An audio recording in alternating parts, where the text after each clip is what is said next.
is the test of International English Language Testing System taking place at Ielts E School, and the center number is P49053. The examiner, Md Nasiruddin. The examiner number is 509025. The candidate, MST Sadia Khanom. The candidate number is 095023. Okay, good afternoon. Good afternoon. Can you tell me your full name, please?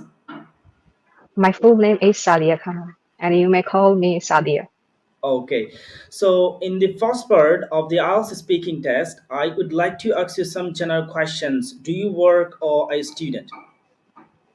Currently, I'm working as a research associate. I have held this position since my second year of university, and now I have completed my studies, and then I am fully immersed myself in my professional role. So I'm working. Okay, what do you like about your profession? What I like the most about my profession is conducting a field research and gathering primary data directly from local communities because I think it enables me to engage with a diverse group of people and hone my communication skills. Okay, so is there anything you dislike about your job? To be very honest, I don't dislike anything about my profession because it's my passion. That means I am too much passionate about my job. Since I was inspired by my father because he was also a research associate. So there has no tendency or no question about dislikeness about my profession. Okay, let's talk about your hometown. Where are you living right now? Well, I live in Naranganj, which is adjacent to the capital of Bangladesh, Dhaka, and it's well known for its thriving industrial zones and uh, a vibrant city life, along with its breathtaking views. So, how do you usually spend your COVID times in your countryside?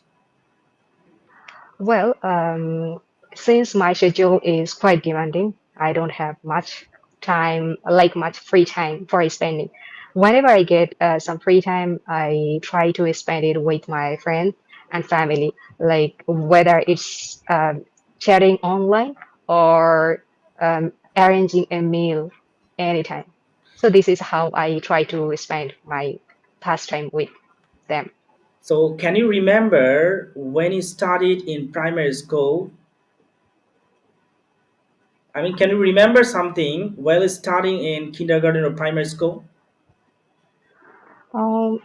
Well, I think I don't remember much more about my primary education level because I was too kid. I cannot remember many things. But one thing that I can share with you about my birthday, at that time we used to uh, spend our special day with our teachers and friend circles by sharing chocolates or at that time on the particular day we could wear any sort of dress whatever we uh, really like to do. So this is the thing I can remember Okay. Do you about. prefer reading books or reading magazine?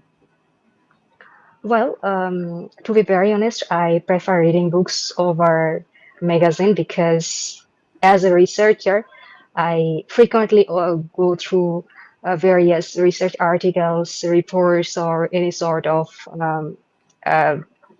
sort of articles or something.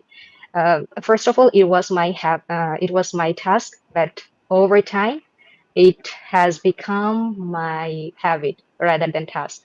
So I enjoy learning a lots of diverse topics about any issues. So I think reading materials or books is my favorite thing over than others. Okay, let's talk about foreign country. Which country would you love to go in the future?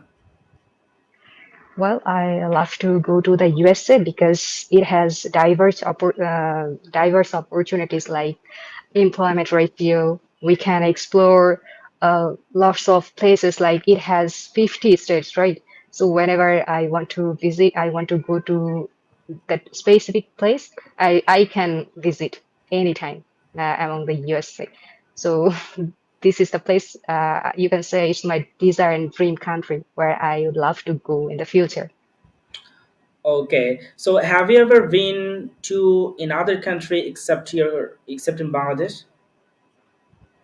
Not yet, although I didn't have a passport till last year, and later I could manage a passport for planning to trip to the USA.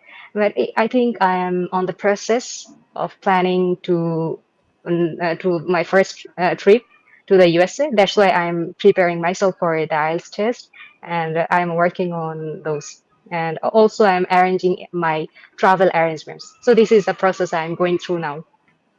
Okay, that is the end of part one. So let's move on to part two. So here I'm going to give you a cue card, and you have a 1 minute to prepare what you are going to say. If you want, you can make some notes.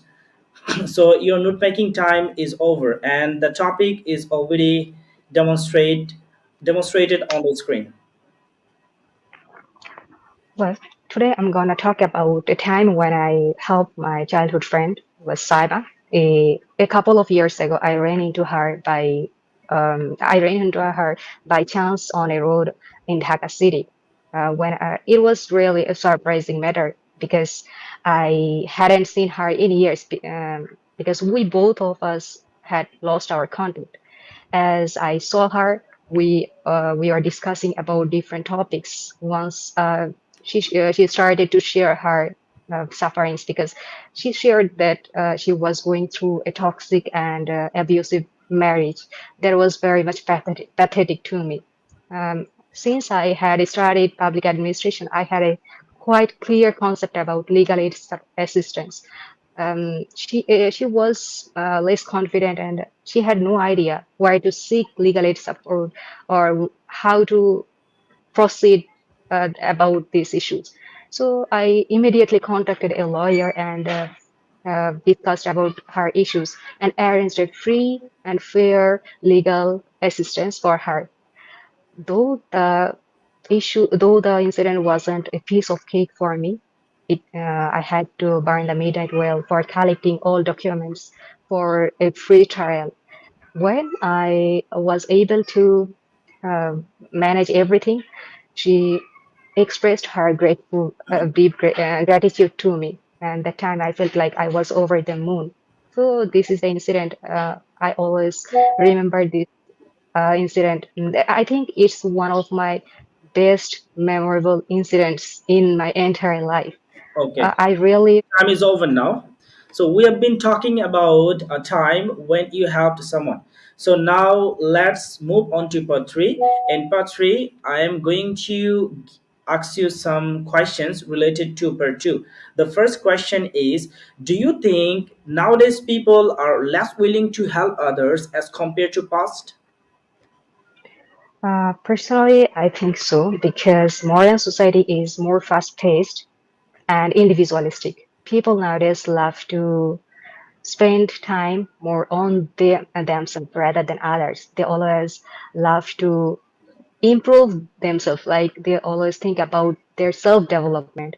They are much more realistic how to improve themselves much more than earlier.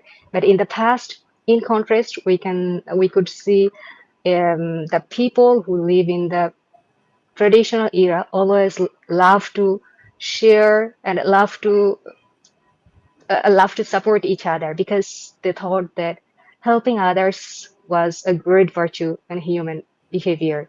So I think that's the difference between their mentality. So that's a definite issue. Okay, so should school teach students about helping others? Certainly, why not? Because helping others is such a kind virtue in human life. If if children are taught about the importance of helping others from an early age, maybe it can help build a harmonious society.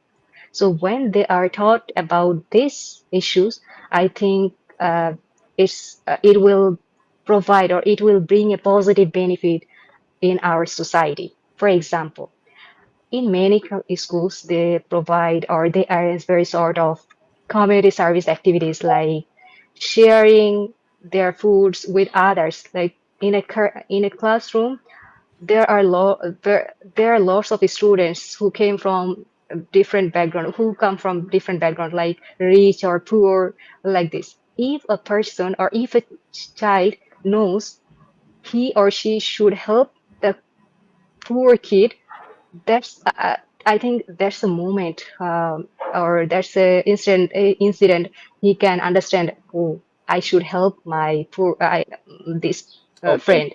Uh, Why why do some people enjoy helping others while others do not?